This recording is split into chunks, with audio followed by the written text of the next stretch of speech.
Muy buenas tardes. Tengan todos ustedes bienvenidos a esta charla. Bienvenidos y bienvenidas.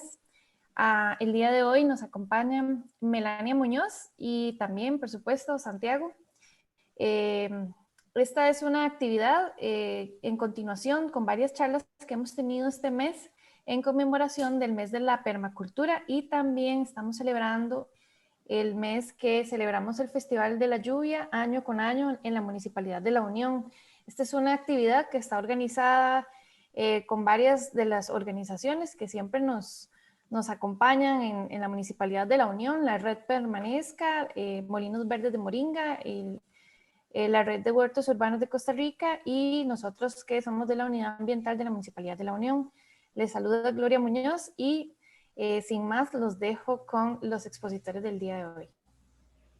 Bueno, muchas gracias a Gloria, a la municipalidad, por siempre compartir con nosotros en este espacio, y gracias a ustedes que han venido el día de hoy para compartir, aprender de este tema que es la permacultura, y lo que tal vez se han estado preguntando, que hayan visto ese concepto antes o que nos hayan seguido durante este mes de permacultura, es cómo puedo aplicar yo esto en mi casa o cómo lo traigo yo a mi vida cotidiana. Y para eso hemos traído a Melania Muñoz, una amiga de varios años que he visto introducirse a la permacultura, sumado a su carrera en biología, cómo ha innovado, cómo ha cambiado muchas cosas y cómo ha incorporado en su casa muchos elementos de forma creativa, conectando con los diferentes grupos, mostrando su progreso y compartiendo también la trayectoria, que para mí ha sido lindísimo. Entonces, eso es lo que vamos a ver hoy. Les recuerdo también que, y para eso creo que me queda solo un espacio, grupo pequeño, el domingo tenemos visita al proyecto de Mamá Verde. Domingo a las 10 de la mañana, proyecto de Mamá Verde en Sarchí. Cada quien puede ir en su carro y vamos a hacer como una gira del proyecto y después almorzar, y ya luego terminamos. Es un grupo pequeño que yo estoy manejando, entonces si les interesa me escriben a ver si lo logramos. Y bueno, ahorita pasemos con Melania. Mi nombre es Santiago, súper feliz de verles por aquí. Gracias, Mela. Adelante. Buenas tardes a todas las personas que nos acompañan el día de hoy. Mi nombre es Melania Muñoz, como Santiago explicó. Yo soy bióloga y soy permacultora, y voy a contarles un poco las experiencias de permacultura en el hogar que yo he implementado en mi casa. Y también voy a compartir con ustedes algunas otras ideas que tal vez no haya yo implementado personalmente, pero sé que son personas que quieran empezar a implementar este concepto. En cada muchas cosas que uno puede empezar de abajo hacia arriba en el sistema, y que cada uno puede hacer un pequeño cambio que va a ir contribuyendo a un cambio más grande que necesitamos en la sociedad. Entonces tenemos que ser ese grano de arena que contribuye al cambio grande que queremos. Todas las imágenes y la cuestión gráfica que voy a presentar hoy en esta presentación vienen de este sitio web, permacultureprinciples.com, y está también en español. Entonces, toda la información, bueno, en esta página hay un montón de información didáctica sobre la permacultura. Hay documentos que se pueden descargar y podemos leer, y que pueden ser también de mucha ayuda para poder implementar muchos de los conceptos en nuestras casas. Yo primero quería empezar con un poco de explicación de qué es esto, qué es la permacultura, ¿verdad? Y hay muchas definiciones de permacultura, pero todas tienen como un mismo sentido común. Y lo más importante acá es que estamos hablando de un sistema de diseño. Un sistema de diseño en el cual vamos a planear, ¿verdad? Diseñar conscientemente diferentes ambientes que pueden ser desde nuestras casas, nuestros jardines, pueden ser a nivel institucional, pueden tener diferentes tipos de matices. Entonces, uno de los conceptos es que la permacultura es un sistema de principios de diseño que involucra temas agrícolas, económicos, políticos y hasta sociales, que está basado en los patrones y las características de un ecosistema natural. Y bueno, ¿cómo es un ecosistema natural? Un ecosistema natural es productivo, ¿verdad? Tiene productos que nosotros queremos obtener, es diverso, tiene muchísimas especies, muchísimas interacciones, es estable, es resiliente. Esto quiere decir que tiene la capacidad de sobrepasar inclemencias diferentes o diferentes problemas, ya sea climáticos y de otra índole. Es armonioso, es integral, es sostenible y es permanente. Esta última palabra es muy importante porque cuando hablamos de permacultura, hablamos en un principio de agricultura permanente y más recientemente de cultura permanente, ¿verdad? Entonces hablamos de sistemas productivos que tienen esa permanencia en el tiempo y que si seguimos manejándolos de la forma en que lo estamos manejando, podemos seguir teniendo los productos que queremos obtener. Entonces, todas estas características que podemos ver acá en rosado son características de un ecosistema natural, que es lo que nosotros queremos lograr también en nuestros sistemas humanos. Esta es la definición del libro de Bill Mollison. Bill Mollison es uno de los padres de la permacultura y lo que dice es que la permacultura es el diseño y mantenimiento conscientes de un agro o un ecosistema productivo que puede tener la diversidad, la estabilidad y la resiliencia de un ecosistema natural. Entonces vemos que aunque son palabras diferentes, siempre evocamos a este sentido de que es una herramienta para el diseño y que estamos tratando de imitar ecosistemas naturales. Y también la idea es tener una integración entre el paisaje, entre el ecosistema, entre el edificio, entre el ambiente que nosotros queremos diseñar y las personas, proporcionándoles diferentes tipos de productos, ya sea alimentos, energía, refugio, otras necesidades materiales y no materiales que sean sostenibles. Y cuando hablamos de sostenible, estamos hablando de amigable con el ambiente, que no cause impactos y deterioro en el ambiente, y también que sean económicamente rentables y que sean inclusivos y socialmente aceptables y equitativos. Entonces, estas son cuestiones muy importantes que tenemos que tener en cuenta a la hora de hacer nuestros diseños en permacultura. Y ya entrando un poco más en detalle a lo que es la permacultura en el hogar, vamos a ver. Bueno, perdón, tenía algunos detalles que están incluidos en esta página web que les di, que todo este diseño en permacultura está basado en 3 éticas y 12 principios de diseño. Las 3 éticas son que tenemos que tener cuidado de la tierra, del ambiente natural, de los ecosistemas. Tenemos que tener cuidado de la gente que está alrededor nuestro, no solamente nuestra familia, nuestros amigos, nuestros colaboradores en nuestros proyectos, sino la interacción con otros proyectos alrededor e ir más allá, ¿verdad? Ir a la comunidad, ir al país, ir a un ambiente justo a nivel global.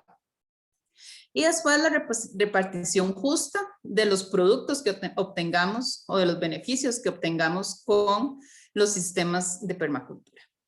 Y después tenemos 12 principios de diseño que nos ayudan a tomar decisiones a la hora de diseñar, los cuales no voy a mencionar ahorita porque voy a tratar de irlos mencionando conforme pasa la presentación. No voy a entrar en detalle en todos los 12, sino que voy a entrar en detalle en algunos que yo he implementado en mi casa y que creo que puede ser de utilidad para ustedes para también poderlos implementar.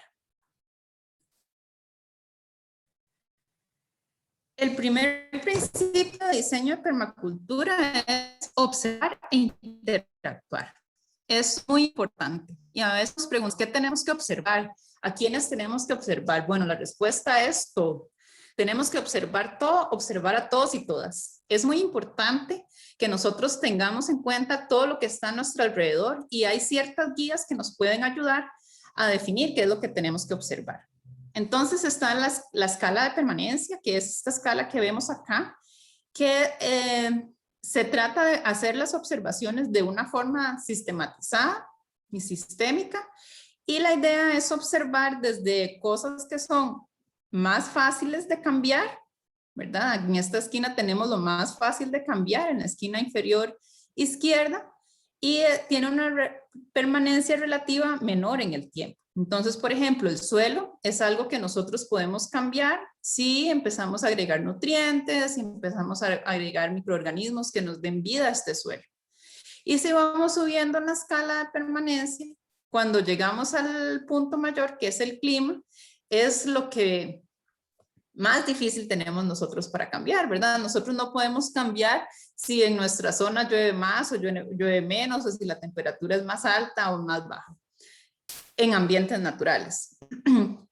Entonces, en este caso, tenemos que observar todo lo necesario para poder tomar las decisiones a la hora del diseño. Entonces, por ejemplo, cuando hablamos del clima, podemos observar en nuestras casas cuáles son las zonas donde tenemos más incidencia del viento, dónde pega más la lluvia, qué lugares se podrían inundar, si al balcón le pega mucha agua, si tenemos muchos espacios con buena luz natural, donde las plantas podrían crecer más, o si tenemos espacios que tienen mucha sombra, donde podríamos más bien colocar plantas, por ejemplo, que estén adaptadas para este tipo de ambiente con poca luz.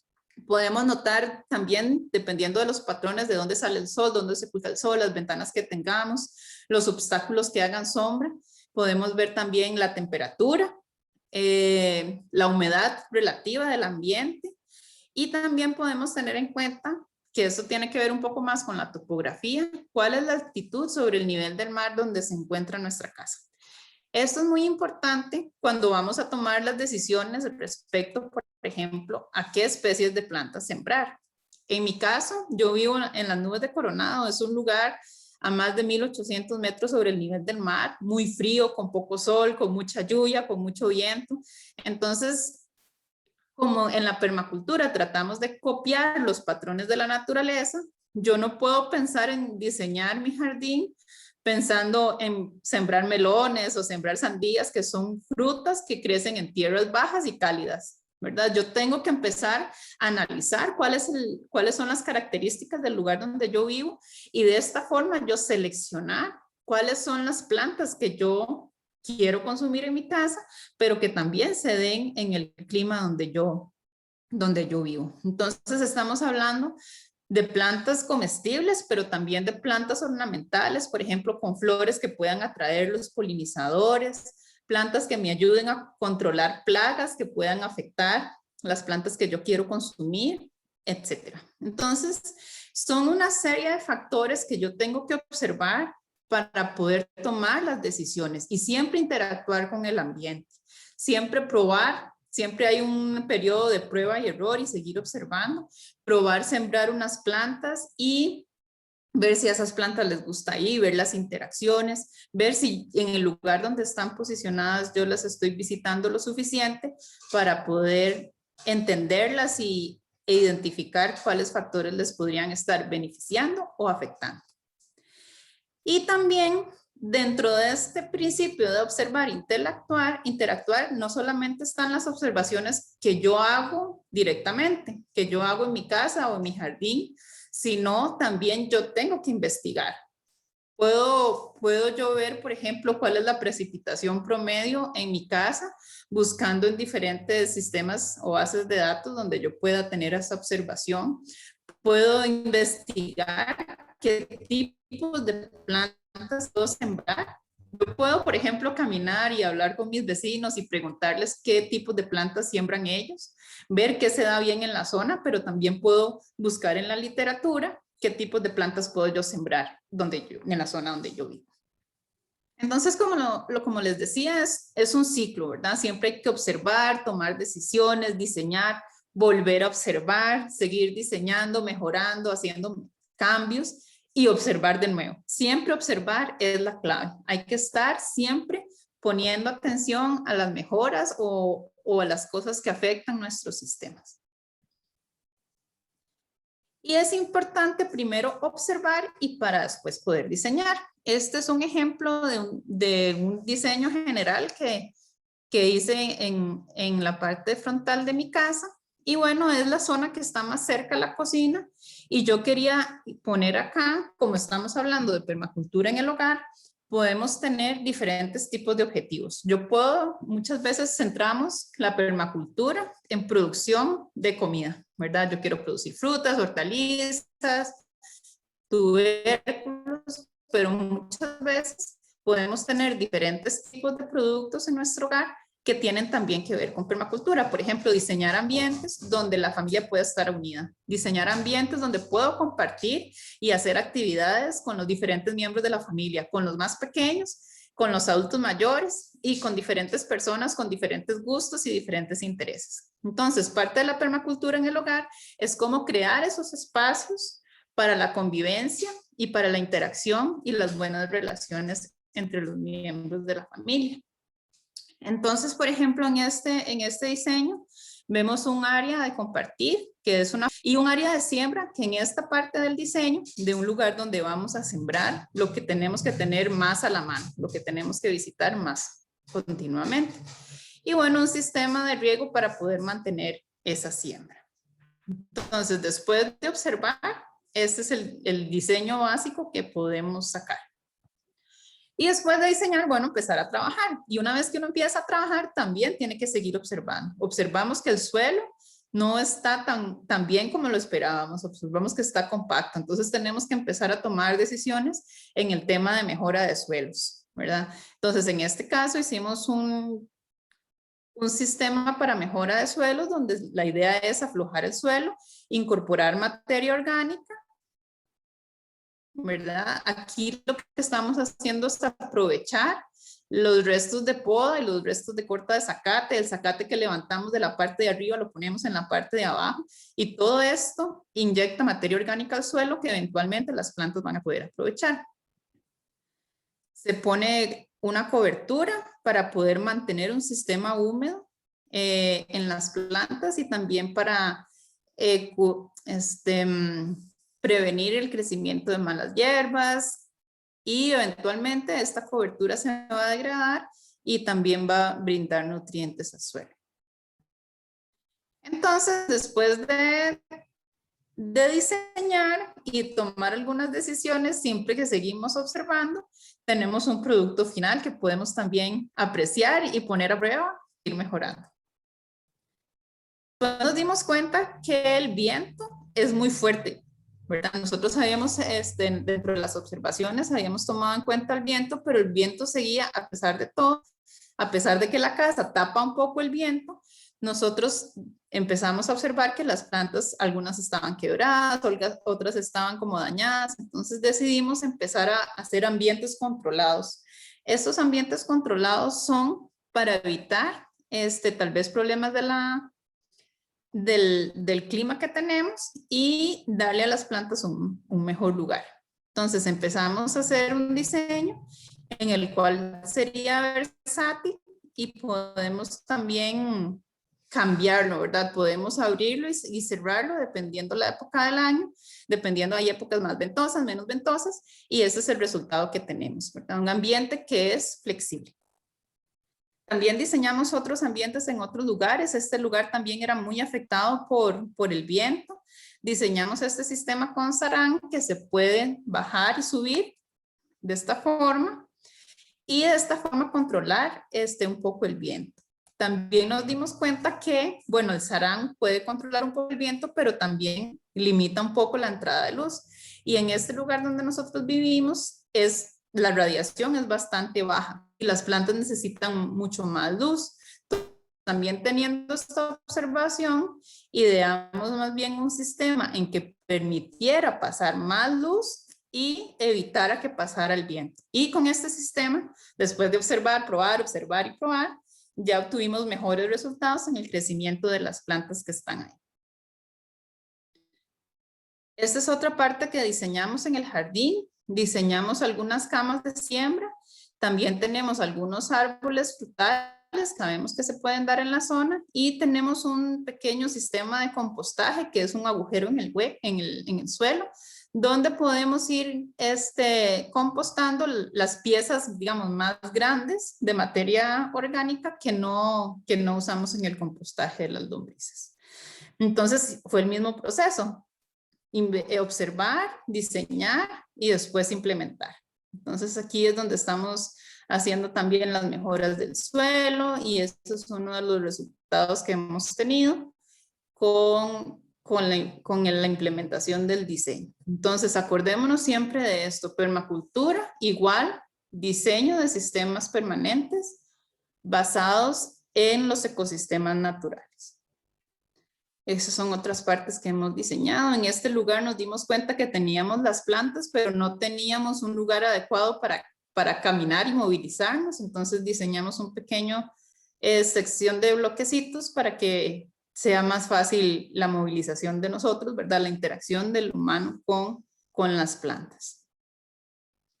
En este caso también, después de la investigación, que es parte de la observación, nos dimos cuenta que hay unas plantas que crecen mejor cuando están en conjunto con otras plantas. Entonces, por ejemplo, aquí tenemos puerros y cebollinos creciendo en esta hilera, que son plantas muy aromáticas, igual que la arúgula, y aquí por algunos lados está creciendo.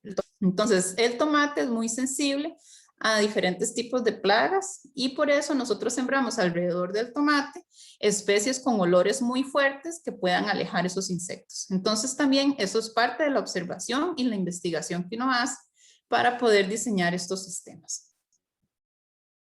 Y después las típicas, ¿verdad? Si uno busca en la literatura, las típicas plantas compañeras, que son las 3 hermanas, donde uno crece sistemas de maíz, que el maíz va a crecer alto, el frijol se va a enrollar sobre el maíz, y por ejemplo, algunas cucurbitáceas como el ayote pueden crecer cubriendo el suelo y trabajando como cobertura, pero también generando un producto final que es el ayote que nosotros vamos a consumir.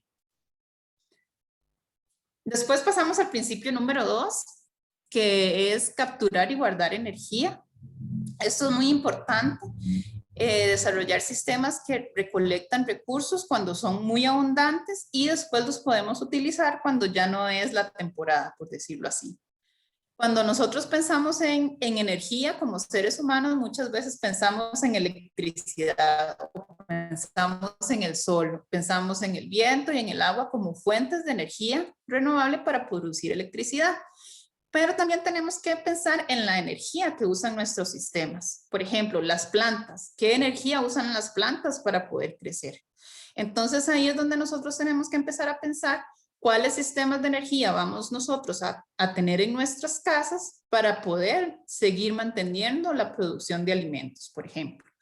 Entonces, ¿cómo almacenamos la energía en nuestras casas? En un suelo fértil, en una capa de humus, en el bosque, por ejemplo, pero en nuestras casas sería un suelo fértil, no importa si es un patio grande o si son varias macetas que nosotros tenemos en una ventana, siempre tenemos que mantener la calidad del suelo. Las semillas es una fuente importante de energía, ¿verdad? Ese embrión que está ahí rodeado de un paquete de energía que le permite germinar. Los árboles, los cuerpos de agua, los sistemas solares. Los cuerpos de agua son muy importantes cuando uno tiene sistemas de agua, poder colocarlos en una posición correcta para poder mantener esa energía potencial de estos sistemas y cómo el agua se va a mover de un lugar a otro con ayuda de la gravedad. Entonces, por ejemplo, tenemos que estudiar nuestros suelos, tenemos que ver qué tan diversos y fértiles son nuestros suelos. Queremos ver en ese suelo mucha materia orgánica, queremos ver muchos bichitos, lombrices, diferentes especies de bichitos. Podemos ver también hongos creciendo, a veces vemos como unos hilitos blancos, ese es el micelio de los hongos, que también tienen un factor muy importante en la descomposición de la materia orgánica, para que toda esa materia orgánica que nosotros estamos agregando al suelo esté disponible de una forma apropiada para las plantas. Entonces, mejorar el suelo, agregar materia orgánica, poner cobertura, es una técnica muy importante para mantener esa energía. Cuando hablamos de sistemas de colecta de agua llovida, también son formas muy importantes de guardar energía. Obviamente estamos guardando un recurso, pero también energía, porque si colocamos esos tanques en una posición adecuada, podemos mover esa agua sin necesidad de sistemas eléctricos. Entonces, voy a entrar en algunos detalles, no muchos, sobre el sistema de colecta de agua llovida.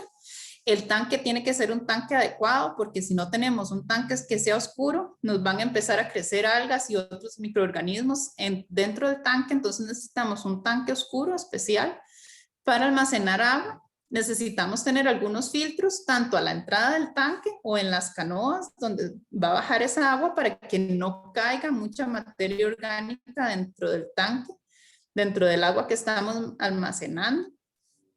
Y también en la salida hay diferentes filtros de diferentes calidades, dependiendo para lo que queramos usar esa agua, pero hay filtros que van a quitar por lo menos lo grueso de algún polvo o lo que sea que haya en nuestro techo y haya caído al tanque. Entonces siempre es importante tener un sistema de filtros a la entrada y a la salida. Y definir cuáles son los usos que le vamos a dar a esa agua. Si solo lo vamos a utilizar, por ejemplo, para jalar la cadena del inodoro, entonces no necesitamos un agua súper filtrada, pero ya si lo vamos a utilizar, por ejemplo, en la ducha o en la lavadora, si no queremos que la ropa se nos ensucie en vez de lavarla, necesitamos tener un filtro más fino para poder evitar esa suciedad en el agua. Los tanques, como les decía, tienen que estar preferiblemente en una posición elevada para que nosotros no tengamos que invertir en energía para poder mover el agua almacenada. Si la colocamos en una forma elevada, con las medidas correctas, vamos a tener suficiente presión de agua para alimentar un servicio sanitario o para hacer el riego en nuestras casas. Ese es el sistema de agua que yo tengo en mi casa. Es muy interesante porque es un sistema alternativo. Muchas veces nos preocupamos que, bueno, en la época lluviosa sí tenemos agua, pero después, ¿qué pasa en la época seca? Y esos sistemas que dependen de esos tanques. Entonces, lo primero que hay que hacer es saber el tamaño del tanque que necesitamos dependiendo de la cantidad de personas que vivan en nuestra casa. Yo, por ejemplo, en mi casa vivimos 2 personas, entonces tenemos un tanque de 250 litros que es bastante grande y alcanza inclusive para las primeras semanas de la época seca. Y con este tanque, bueno, por cuestiones estéticas y porque fue hace varios años que yo lo implementé, sí lo colocamos bajo tierra. Entonces el tanque está bajo tierra, el agua llovida llega al tanque y por medio de una bomba de un caballo sí tenemos que subir el tanque, el agua al primero y al segundo piso de la casa y tenemos un sistema de filtrado. Y después esta agua nosotros la diseñamos para que ingresara a los baños, la pila y otros sistemas que no necesitan agua potable. Entonces, este es el sistema de colecta de agua llovida. Y por el otro lado tenemos agua de acueductos y alcantarillados que entra a la casa, a los sistemas, por ejemplo, de la cocina, de los lavatorios, donde muchas veces sí necesitamos el agua potable porque ingerimos esa agua, ¿verdad? Entonces, cuando hay suficiente agua en el tanque, es decir, cuando es época lluviosa o al principio de la época seca, el sistema funciona de esta forma. Los baños y las pilas son alimentados por el tanque de agua y todo el agua potable que necesitamos para tomar y cocinar está alimentado por el AIA. Pero, ¿qué pasa cuando no tenemos suficiente agua? Lo que hacemos es cambiar, con unas llaves de paso, cambiar el sistema del tanque. Entonces, cuando no hay agua en el tanque, abrimos acá, cerramos acá, y entonces el agua de la IA va directo al agua que vamos a tomar, y a la cocina, etc. Y también va a los baños, las pilas, la lavadora y todo el resto de la casa. Entonces, tenemos un sistema alternativo que con un abrir y cerrar de llaves podemos cambiar de un sistema al otro. Y después, bueno, ahora hay muchísimos diferentes tipos de tanques que podemos aprovechar. Esos son tanques que son súper angostos y se adaptan súper bien a tenerlos en una pared. Entonces, aunque no tengamos mucho espacio, ahora hay opciones que podemos utilizar para poder almacenar agua. Como les digo, para mí lo ideal sería tener estos tanques un poco más elevados, ¿verdad? Esos tanques se podrían pegar más arriba para poder tener un sistema que no requiera energía para mover el agua. Otra forma de almacenar energía, como les decía, es por medio de las semillas. Nosotros podemos utilizar las semillas que se producen en nuestro jardín, comprar semillas que sean de polinización abierta para que nosotros podamos seguir utilizando esas semillas y eventualmente participar en actividades de intercambio de semillas que también Santiago usualmente siempre organiza este tipo de actividades para poder intercambiar con otras personas diferentes variedades que podamos tener. Otra forma de conservar energía es preservando nuestros alimentos. Entonces yo les recomiendo investigar un poco más sobre alimentos fermentados. Por ejemplo, hacemos alimentos para preservar, por ejemplo, si tenemos una producción alta de vegetales, podemos hacer un encurtido, o si tenemos una producción muy alta de repollo, podemos hacer un chucrut, o podemos hacer diferentes tipos de alimentos fermentados que los podemos ir consumiendo en el tiempo y que sabemos que no se van a poner malos. Ese es el tipo de fermentos que yo he hecho en mi casa, da excelentes resultados. También podemos hacer jaleas, conservas y un montón de alimentos que podríamos entonces conservar y utilizar más tarde en el tiempo.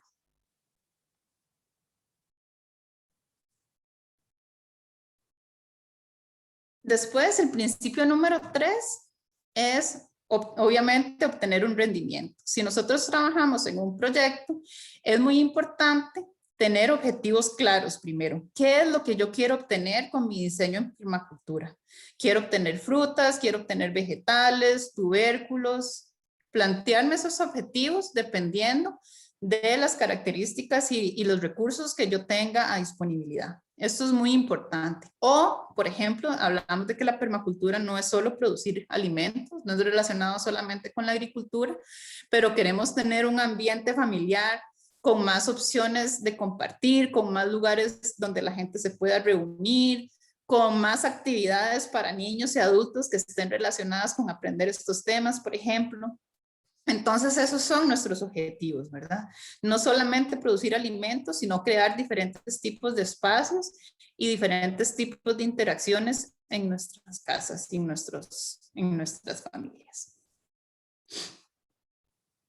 Entonces, por ejemplo, después de un tiempo, ya tenemos los resultados. Este es el rendimiento que queremos obtener. Entonces ya podemos empezar a colectar plantas, a colectar frutos. Nosotros colectamos diferentes tipos de frutos que se dan en esta zona y que nos han ayudado a tener una alimentación sana, orgánica, ahorrarnos dinero y sentir la satisfacción tan impresionante, tan increíble que se siente ir y colectar algo de tu propia huerta y cocinarlo y comértelo. Es una sensación que yo se la recomiendo a todo el mundo y podemos cultivar desde lo más tradicional hasta cosas tal vez un poco más elaboradas. Ahora yo estoy cultivando hongos ostras en mi casa.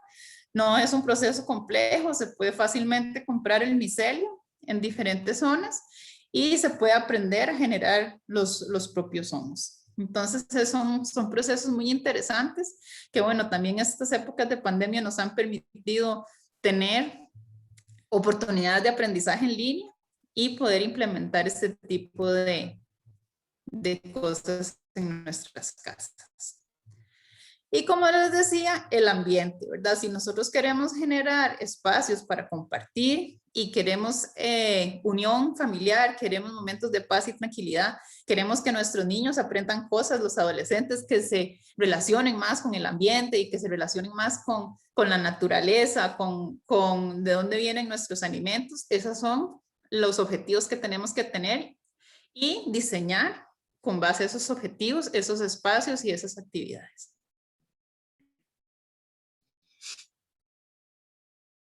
Pues es muy importante si estamos nosotros tratando de imitar los conceptos y las características de la naturaleza, utilizar y valorar todos los servicios y todos los bienes que nos brinda esa naturaleza, aprovechar al máximo la abundancia y reducir nuestros comportamientos habituales de consumo para evitar depender de también prácticas que no son sostenibles en el sistema de producción y consumo convencional que tenemos hoy en día en nuestra sociedad. Entonces, ¿cómo podemos aprovechar los bienes y servicios de la naturaleza y reducir el consumo y eventualmente la producción de desechos? Entonces, por ejemplo, aparte de producir nuestras propias frutas y hortalizas, podemos Sembrar plantas medicinales, por ejemplo, utilizar la medicina natural, la medicina preventiva, remedios caseros. También, por ejemplo, podemos hacer estructuras en nuestras casas utilizando diferentes especies. Por ejemplo, tener una cerca viva en lugar de una cerca de concreto es completamente diferente. Estamos aprovechando un recurso natural, estamos ahorrándonos dinero y a mi criterio se ve mucho más bonito. El calentador de agua solar es otra forma de ahorrar energía, o sea, ahorrar recursos que nosotros utilizamos comprando electricidad, pero podemos utilizar el sol, que es un recurso natural, y podemos calentar el agua que necesitemos. Otro principio muy importante de la permacultura es no producir basura. En este caso tenemos varias opciones, empezando por controlar nuestro consumo, qué cantidad de empaques compramos y qué cantidad de carajadas compramos que a veces ni utilizamos o no nos damos cuenta a la hora de escoger, ¿verdad?, qué tipos de empaques son más sostenibles que otros. Y también reutilizar los residuos, o sea, no producir, en este caso, basura que vayamos a desechar, sino más bien reutilizar todo lo que se pueda y hacer esos sistemas cerrados, ¿verdad? Donde los residuos ya no son cosas que yo desecho, sino que son cosas que yo reutilizo en mis sistemas. Entonces, por ejemplo, hemos diseñado algunos sistemas de compostaje. Este es el sistema de compostaje para las lombrices. Entonces podemos ver que tiene las diferentes capas, cada una con su sedazo, donde las lombrices pueden pasar de arriba para abajo o de abajo para arriba, dependiendo de dónde esté la materia orgánica fresca.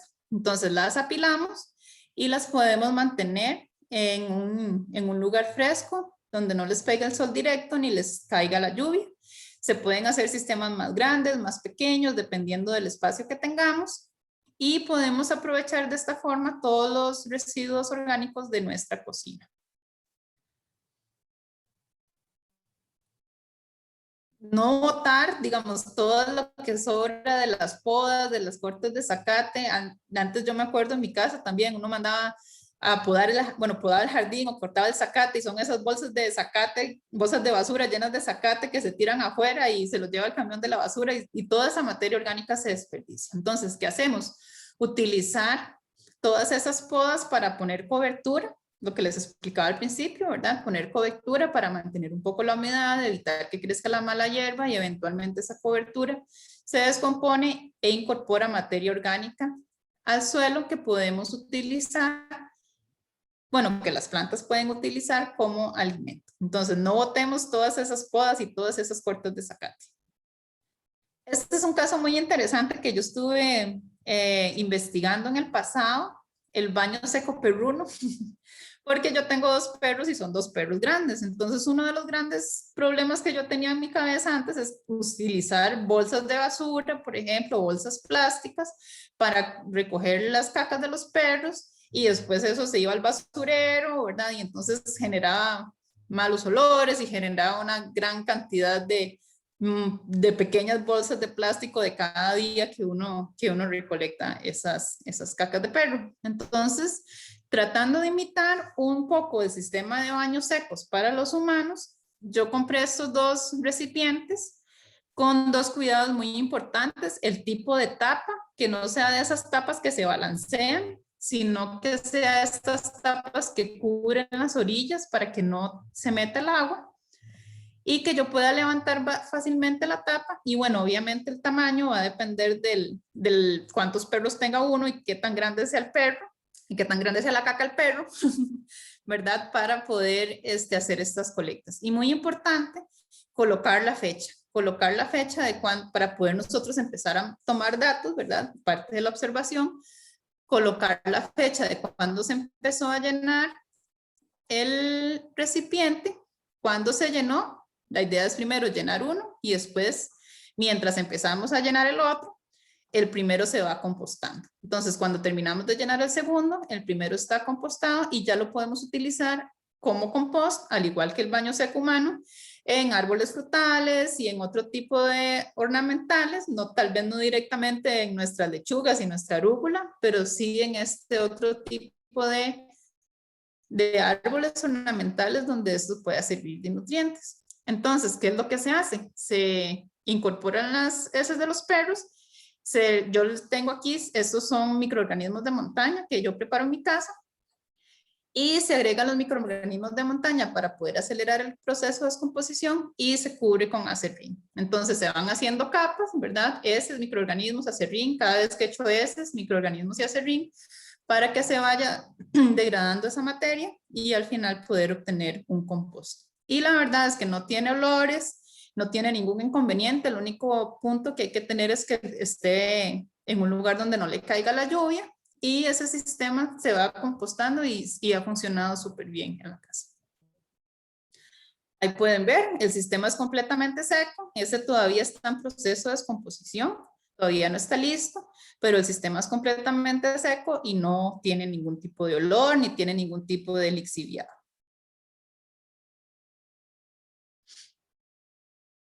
Después es muy importante cuando nosotros diseñamos, que diseñemos desde lo más general a lo más específico y que nos hagamos ciertas preguntas a la hora de diseñar para poder colocar los elementos en las posiciones adecuadas. Por ejemplo, ¿qué usamos más y qué usamos menos? Si yo como lechuga todos los días y culantro todos los días, entonces esas son las plantas que voy a tener más cerca de mi cocina. Pero si casi siembro frijoles y sé que los frijoles no van a estar listos hasta un par de meses o un mes, entonces yo no siembro los frijoles tan cerca de mi casa, sino un lugar que yo sé que tengo que ponerle atención, pero no todos los días. Entonces, dependiendo de cuánto necesitemos lo que vamos a sembrar, así lo ponemos más cerca o más lejos. ¿Qué cuidado, qué plantas necesitan más cuidados? Bueno, las plantas que necesitan riego todos los días o necesitan cuidados todos los días, entonces las sembramos más cerca, y las que no, entonces más lejos de nuestro foco, digamos, de nuestra cocina, donde estemos nosotros la mayor parte del tiempo. Y tomar en cuenta entonces esas interacciones que hay entre los elementos también. Por ejemplo, si yo tengo la cocina donde produzco mucha materia orgánica, el compostaje también es algo que tiene que estar cerca, porque si no me va a dar mucha pereza, ¿verdad? Moverme una larga distancia cada vez que yo quiero agregar las cáscaras en el compostaje. Yo lo que hago en mi casa es que tengo en mi cocina un frasco más pequeño que es donde agrego día a día todas las cáscaras y los restos de frutas y verduras para el compost, y una vez que se llenan, qué sé yo, cada 2 o 3 días, no hay que dejarlo mucho rato porque si no se empieza a fermentar, pero cada 2 días, por ejemplo, se saca y ya se lleva al compostaje de las lombrices, y esto hace las cosas más eficientes. Entonces, como les decía, primero empezamos a diseñar desde lo más general, teniendo estas cosas en cuenta, qué es lo que usamos más, qué es lo que usamos menos, y después de que ya tenemos lo general, vamos al diseño de lo específico. Vamos al diseño de lo que queremos sembrar precisamente, y al diseño de qué plantas se llevan mejor con qué plantas, qué espacio necesita cada una para crecer, ver algunas medidas, etc. Entonces, esto es diseñar de los patrones a los detalles. Después está el principio de integrar en lugar de segregar. Es otro principio del diseño permacultura. En este caso, la idea es poner las cosas correctas en el lugar correcto, de acuerdo a las relaciones que hay entre ellos. Entonces, por ejemplo, hay 2 principios básicos acá. Apilar diferentes funciones, es decir, que un elemento que incluyamos en nuestro diseño tenga varias funciones. Por ejemplo, cuando yo hablo de mis sistemas de compostaje, yo tengo un solo elemento y tiene muchísimas funciones. Por ejemplo, baja la cantidad de desechos que yo tiro en la basura, elimina completamente los olores de mi basura, recicla nutrientes, almacena energía y genera este compost que yo después puedo utilizar en las plantas que me van a generar frutas y me van a generar verduras, etc. Entonces, mi sistema de compostaje tiene diferentes funciones que yo utilizo. Las cercas vivas, por ejemplo, también pueden tener diferentes funciones. Tienen la función de darme privacidad en mis espacios, pueden atraer polinizadores. En este caso, esta planta que yo utilicé no da ningún fruto, pero podemos sembrar, por ejemplo, granadilla u otro tipo de plantas que tienen flores hermosas, que dan frutos, que atraen polinizadores. Pueden servir de alimento para las aves. Si crecen mucho, yo podo y todos esos restos de poda los puedo utilizar para cobertura. Como les dije anteriormente, se ve mucho más bonito que un muro de concreto y también brinda ese sentimiento de paz y tranquilidad, de armonía que nos dan los colores de la naturaleza, ¿verdad? Ver ese muro lleno de flores siempre es como muy tranquilizante y da mucho esa sensación de paz. Entonces podemos ver como una sola cerca viva puede tener muchas diferentes funciones. Y después la segunda parte de este principio es tener una función cubierta por varios elementos. Entonces, por ejemplo, yo quiero producir compost, quiero producir nutrientes para mis plantas, entonces yo tengo diferentes sistemas de compostaje. Entonces, por ejemplo, yo utilizo el famoso hueco para meter, digamos, cosas grandes que no utilizo en las lombrices, entonces eso es un sistema de compostaje. También uso la cobertura, también uso el lombricompost, también uso, no tengo aquí una foto, pero también uso el sustrato de los hongos como cobertura para las plantas. Entonces tengo diferentes sistemas que pueden agregar nutrientes a las plantas que yo estoy cultivando.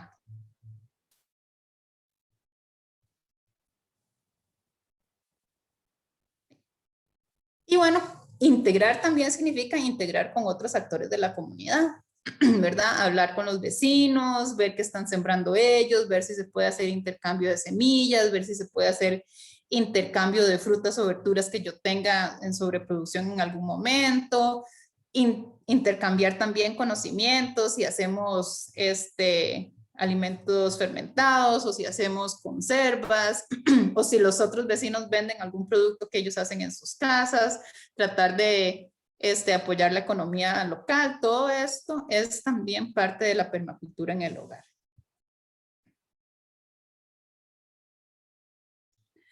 Después, utilizar soluciones a pequeña escala y que sean lentas. Tal vez uno dice, no tengo paciencia, pero la paciencia es una virtud muy importante cuando hablamos de la permacultura.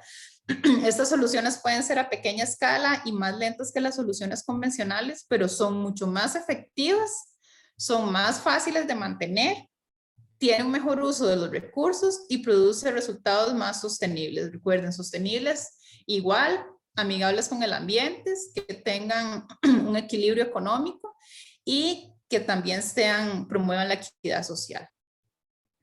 Entonces, por ejemplo, podemos utilizar sistemas de compostaje para producir nutrientes en lugar de utilizar fertilizantes químicos. Podemos utilizar microorganismos de montaña para poder manejar ciertos procesos, ¿verdad? Para mantener el balance de microorganismos en nuestra tierra, en nuestro suelo, y así poder evitar plagas o evitar hongos que puedan afectar nuestros cultivos. Podemos utilizar técnicas como deshiervar o la cobertura en lugar de usar herbicidas químicos. Podemos utilizar remedios caseros, combinaciones de diferentes plantas en lugar de plaguicidas, ¿verdad? Para evitar plagas en nuestros jardines podemos incluir ajo, cebollinos, diferentes tipos de plantas que son muy aromáticas y que van a prevenir este tipo de plagas. Utilizar la medicina natural, la medicina preventiva. También producir nuestros propios alimentos en lugar de comprarlos es muy satisfactorio, como lo dije anteriormente.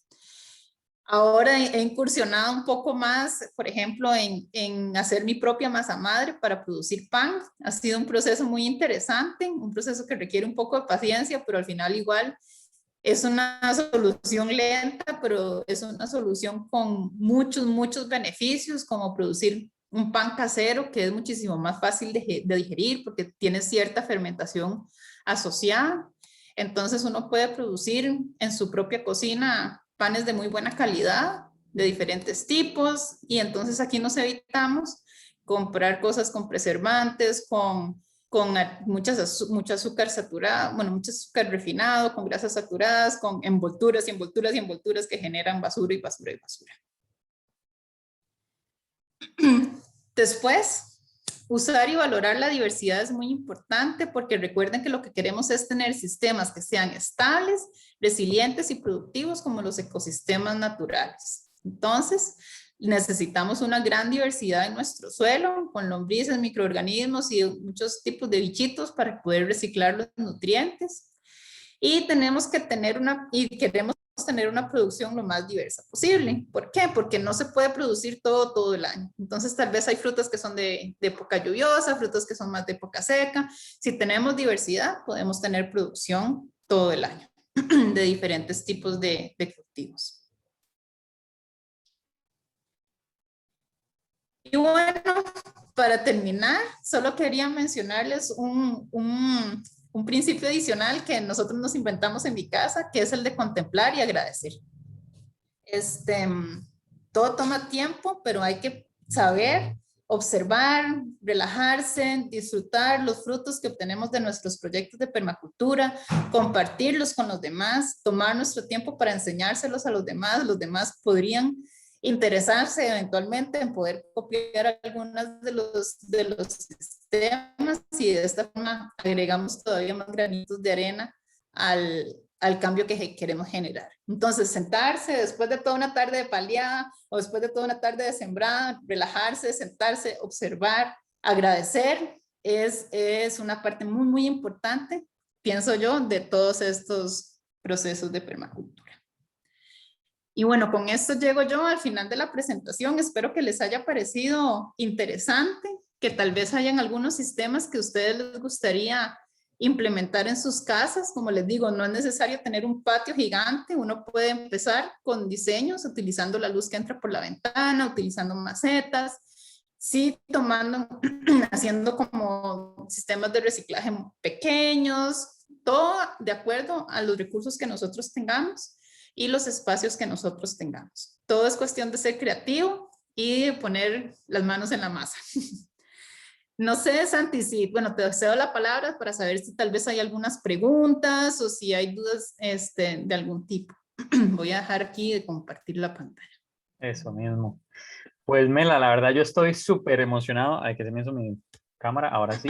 Estoy súper emocionado porque traía muchas más cosas y además me encanta que esté explorando el tema de la masa madre, de los hongos, que son cosas que yo creo que muchas personas en casa piensan que se requiere un montón de conocimiento, de estudio, de implementos. Obviamente para hacerlo a nivel profesional, pues sí, pero podemos explorar estas opciones en casa y ya si nos gustan, ir avanzando, es decir, tomar talleres más profesionales, más avanzados, ¿verdad?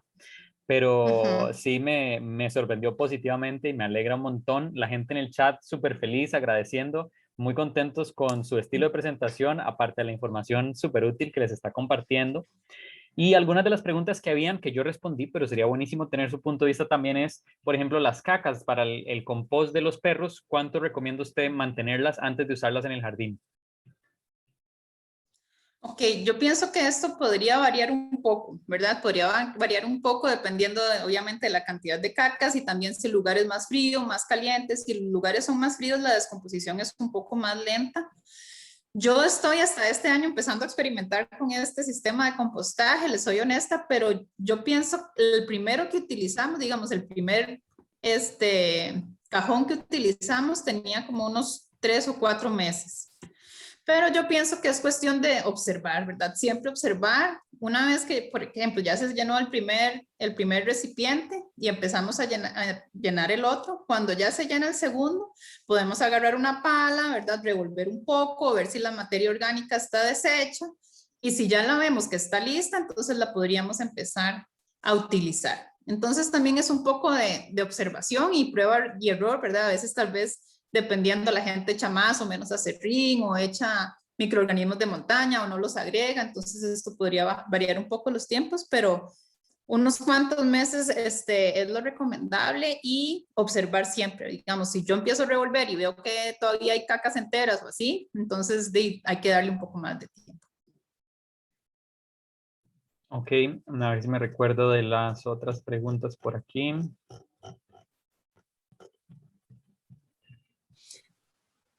Sí, yo estuve con esto de las cacas, yo estuve investigando, también hay gente que lo que hace es hacer, sobre todo videos que vi de Estados Unidos, hacen huecos en el suelo, ¿verdad? Y hacen como un tipo de compostaje de hueco, pero yo pienso que tal vez de esta forma algunos lixiviados sí se pueden ir al suelo si uno no lo maneja bien y contaminar tal vez aguas subterráneas o este tipo de cosas, o la lluvia le cae y todo se lava por dentro. Entonces yo pienso que este sistema, imitando un baño seco humano, da mejores resultados y es un ambiente mucho más controlado para poder llevar a cabo estos procesos. Sí, y de hecho, más bien voy a hasta aprovechar aquí y compartirles una opción, digamos, porque está eso que hizo Mela, pero yo recientemente aprendí de un producto que me pareció genial. Esto es Hollín, compostaje creativo.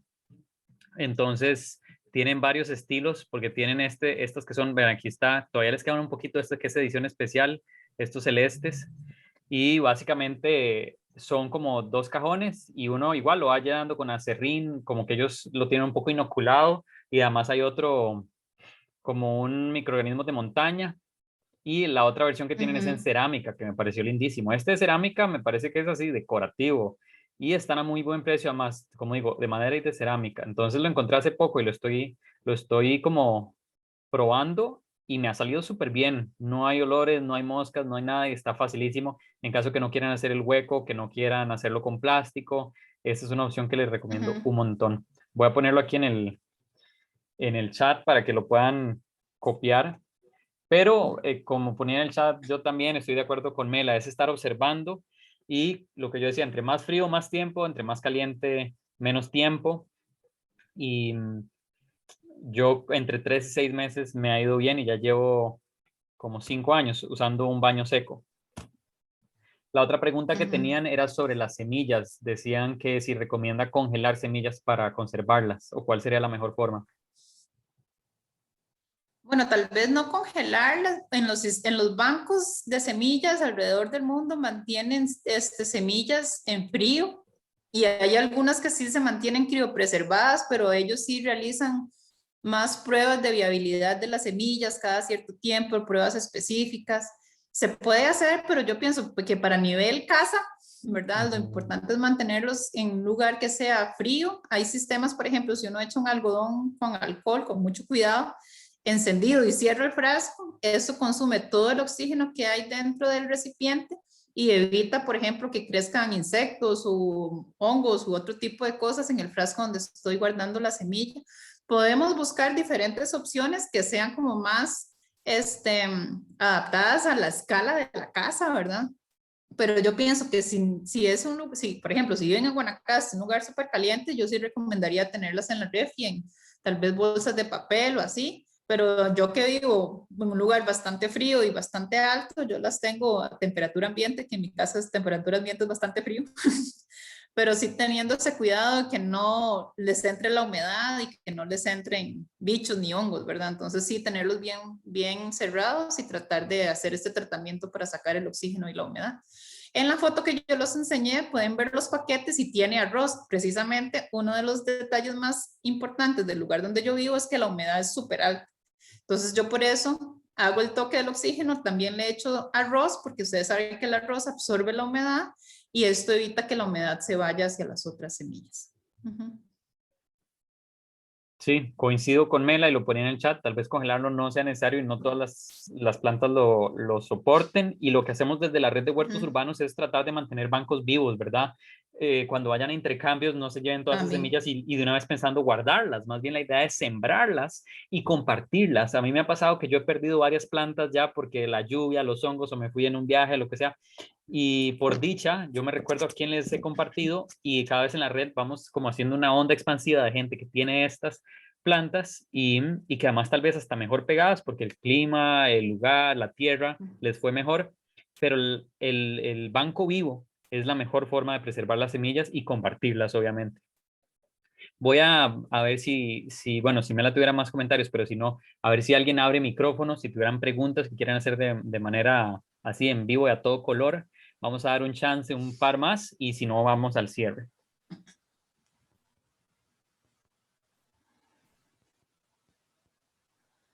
Igual ahí puedes compartir mi correo, Santi, si gustan, tal vez si la gente después tiene consultas o preguntas sobre alguna de las cosas específicas, también pueden enviar las consultas por correo.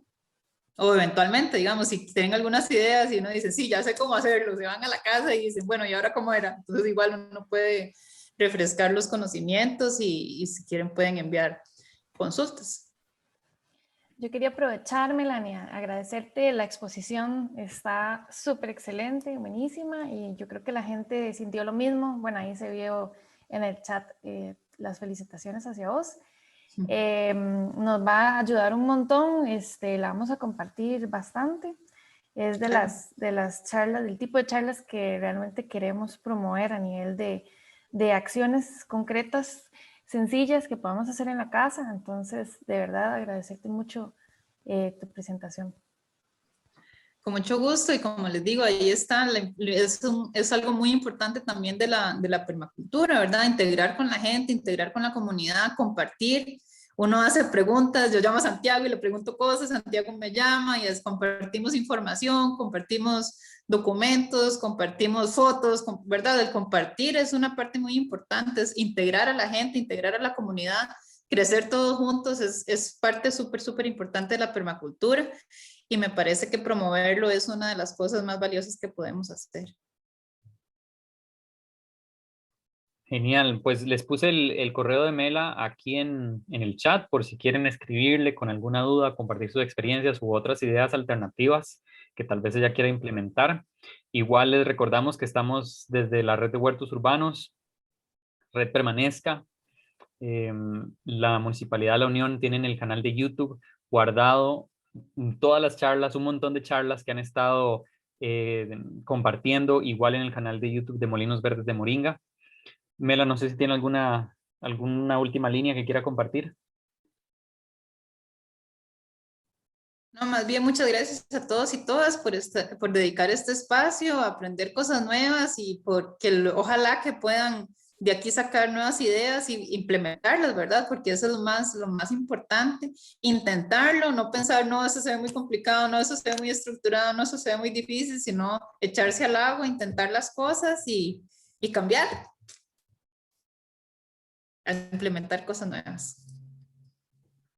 Sí, yo hago una analogía en los talleres que imaginen cuántas semillas hay en una planta, en un tomate, en solo un tomate. Yo creo que hay más de 100.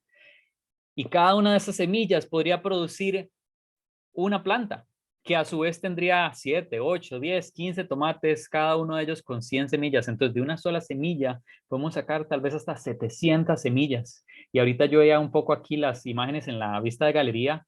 Algunas personas las conozco, otras no, pero me imagino que tienen habilidades, que tienen conocimiento, que tienen experiencia, y ese conocimiento al compartirlo se multiplica y se expande. Entonces les invito a compartir esa abundancia. Glo, no sé si tiene algún cierre antes de mi frase. No, de verdad, agradecerles a todos los que participaron el día de hoy y me imagino que también en Facebook nos están viendo muchas personas, entonces ojalá que todos puedan aprovechar todo este conocimiento. Muchas gracias a la Municipalidad de La Unión, a Melania por acompañarnos el día de hoy. Las 3 charlas anteriores bueno, yo empecé con la primera más general, después Nicole con el tema de salud, después José Pablo con permacultura social y hoy la permacultura aplicada al hogar. Son temas que ustedes pueden investigar y les invito a unirse a los grupos de Facebook o a compartir en el WhatsApp. Hay diferentes lugares físicos y virtuales para poder implementar esto en sus vidas, sacarle provecho. Y como siempre les digo, perdón, no, antes de eso, recuerden, si les interesa la gira del domingo, escríbanme. Yo estoy ahí en Molinos Verdes de Moringa. Me escriben por el teléfono que les voy a poner aquí mismo. Y como les digo, es un grupo pequeño que estamos manejando así al dedo. Ahí se los puse en el chat. Y de 10 de la mañana a 1:30 de la tarde, llevando su propio almuerzo frío para no tener que aglomerarse en la cocina. Vamos a conocer el proyecto de Mamá Verde, Gabriela, que ha estado implementando permacultura en su casa también, tiene su huerta, sus gallinas, hace alimentos probióticos, entonces también mucho que aprender, muchos ejemplos para conocer. Nos vemos en la próxima, cerrando este mes de la permacultura. Súper agradecido, emocionado por haberles tenido por aquí. Mi nombre es Santiago y recuerden, si lo que están haciendo coincide con ese sueño que tenemos amoroso, compasivo, colaborativo de mundo, síganlo haciendo y vamos hacia allá. Chao.